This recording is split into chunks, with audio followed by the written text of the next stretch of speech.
Qué gusto saludarlos desde la Plaza Grande, esto en el centro histórico de Quito, donde nuevamente las Madres Coraje se reúnen frente al Palacio de Gobierno, frente a Carondelet, para exigir justicia por los feminicidios de sus hijas.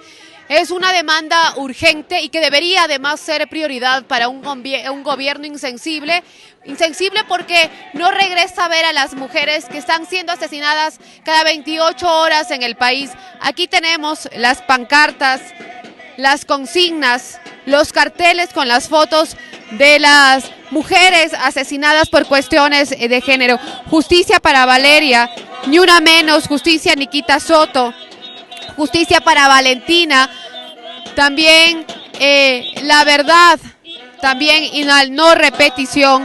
Nos falta Jocelyn, basta de feminicidio. Las Madres Coraje exigen verdad, justicia y reparación. Estamos nuevamente y les acompañamos también frente al Palacio de Gobierno, aquí nuevamente con el cartel de su hija. ¿Qué las mantiene en pie para seguir exigiendo? Sé que es una pregunta bastante profunda y a veces difícil de contestar porque claramente el ejemplo que nos dan es de valentía y de resistencia. ¿Cómo están ahora?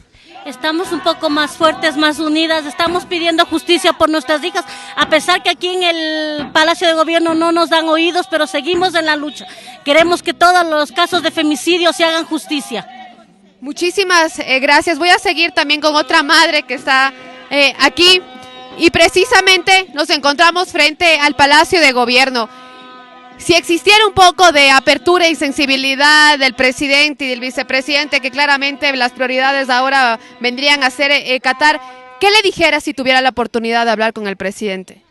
Bueno, yo le diría que nos dé una solución, que nos diga lo que está pasando en estas leyes tan nefastas, que él salga y nos dé la cara, porque esto es un clamor no solamente de las madres, sino social, lo que está pasando, tanta violencia en nuestro país. Hoy estamos viviendo un estado femicida y él no hace nada.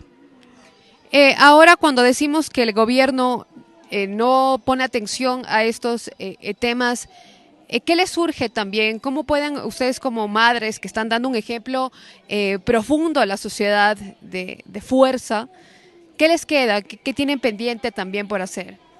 Bueno, lo que queremos es que nos reciban, porque esa casa es nuestra y él está por nuestro voto ahí. Entonces esperemos que él se pueda hacer un poco en indolente, se pueda hacer un poco de dolencia para que nos mire y podamos hablar con él, porque, o sea, nosotros estamos desprotegidos completamente.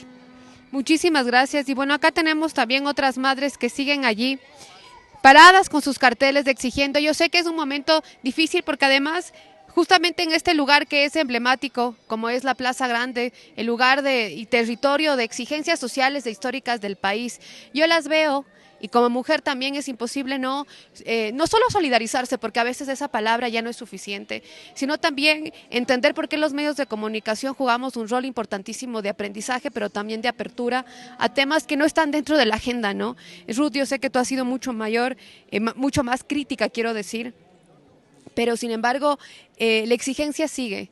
¿Qué podrías decir en este momento? Entiendo que ya se reunieron en la asamblea, hay algunas cosas que se han comprometido a hacer. ¿Cómo lees este momento también para ti?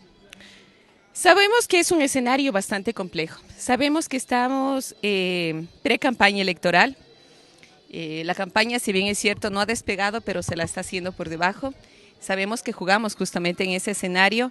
Sabemos también que ahora se está hablando en muchos espacios de feminicidio, pero sabemos justamente porque una de las instituciones principales, la fuerza represora del Estado, que es la policía, como institución ha sido tocada. Y es en medio de ese escenario político en el cual nosotras como madres estamos exigiendo al Estado que dé respuestas, no solamente en el discurso, no solamente en las palabras. Discursos y palabras lo hemos venido escuchando a lo largo de todos nuestros años de búsqueda de justicia.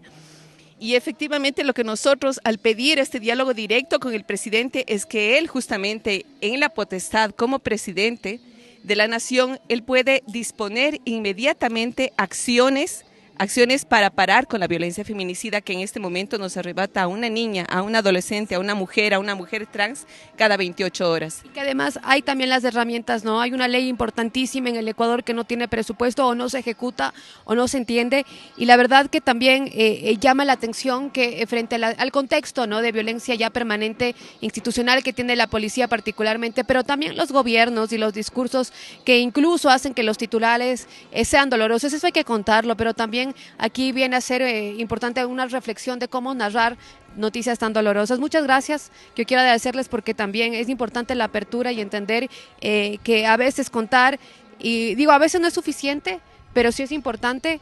Pero como bien también hablábamos de no entrar a procesos revictimizantes que todos y todas vamos aprendiendo. Este es el escenario en la Casa Grande, quiero decir en la Plaza Grande, frente a Carondelet, una ausencia completa que hemos visto prácticamente dentro de la política actual de este gobierno, donde no hay apertura. Hay aquí los tambores, los gritos, las exigencias de varios sectores sociales, pero parece ya ser de costumbre que para las autoridades el silencio es básicamente la respuesta. Esto es lo que... Así es. En general, nosotros vemos que como gobierno es una sordera total a todas las exigencias sociales. Estamos viendo que la violencia está campeando en el país. La violencia sobre los cuerpos de las mujeres, la violencia feminicida, la violencia que mata a nuestros hijos e hijas en las cárceles, la violencia que nos mata de hambre, puesto que no tenemos los medios ni los recursos necesarios para sostener la vida con dignidad, nuestros hijos e hijas que mueren por desnutrición, nuestros hijos e hijas que son asesinadas por su condición de género. Y a ninguna de estas demandas sociales el gobierno, ni este ni los anteriores, ha sabido dar respuesta, porque cada uno de ellos lamentablemente hace promesas de campaña, prometen de todo en la época de campaña, pero cuando finalmente llegan a ese lugar, cuando finalmente llegan a la presidencia, se olvidan justamente del pueblo que los puso en ese lugar y se olvidan de nuestras demandas como pueblo. Así es, muchísimas gracias, Ruth. Creo que es bastante claro también el mensaje que dejan las madres que también son víctimas de los feminicidios que ocurren en el país y de la violencia de género que azota no solo el Ecuador, sino Latinoamérica.